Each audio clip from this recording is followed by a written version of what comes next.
Dayus kim ekanini bilasizlarmi? Inglizchada tarjimasi qanday? Kimdir biladimi? Dayus shunday odamki, unda oriyat bo'lmaydi.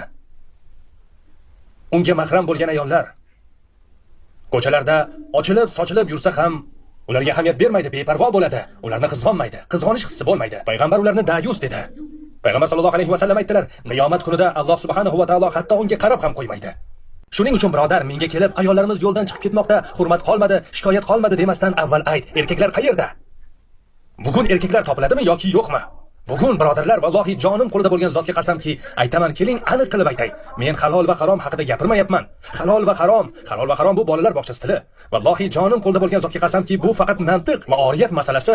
Bugun musulmonlar, birodar, erkak deb ataladiganlar, ular uylangan, oilali odamlar o'z xotinlari bilan birgalikda yonma-yon turib olib suratga tushadi. Xotini bo'yanib olgan bo'ladi. Ular WhatsApp profili uchun rasmga tushadi va uni WhatsAppga qo'yib qo'yishadi. Ikkisi ham og'izlarini katta-katta ochib tirjayib turishadi. Aytamanki, bu halol harom haqida emas. Lekin ey birodar, hayronman, senda uyat yo'qmi? Vau! Nahotki uyating bo'lmasa, oring bo'lmasa, qanday bo'lding axir? Senda bir qizg'onish yo'qmi? Xotiningning suratini WhatsAppga qo'yasanmi? Endi sening raqaming kimda bo'lsa, har bir odam hatto hojatxonada o'tirganda ham sening suratingni, xotining bilan suratingni WhatsAppda tomosha qilib o'tirgan bo'ladi. Bugun opa-singillar ham baho berishyapti, chiroyli, yoqimli deb. Yigitlarga baho beryapti. Men sizga minbar bermoqchi emasman. Nima bo'pti deng? Men halol harom haqida gapirayotganim yo'q. Siz qilsangiz ham qilmasangiz ham men imom emasman. Men faqih nuqtai nazardan ham gapirmayman. Vallohi bu hayo masalasi.